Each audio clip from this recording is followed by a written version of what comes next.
Ketua Umum Partai Perindo Haritano Sudipjo menyambangi kantor DPP PDI Perjuangan atau PDIP di Jalan Diponegoro Menteng, Jakarta pada Jumat 9 Juni 2023 pagi. Pantauan Tribunnews.com, Haritano dan rombongan DPP Partai Perindo tiba di halaman depan kantor DPP PDIP sekitar pukul 8.54 waktu Indonesia bagian Barat.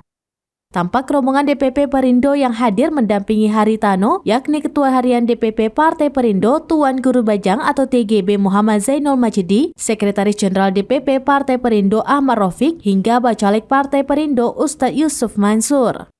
Kehadiran Haritano dan rombongan Perindo tampak disambut langsung oleh Sekretaris Jenderal DPP PDIP Hasto Kristianto. Adapun bakal calon presiden atau bacawa pres dari PDIP Ganjar Pranowo juga ikut dalam pembicaraan secara tertutup tersebut.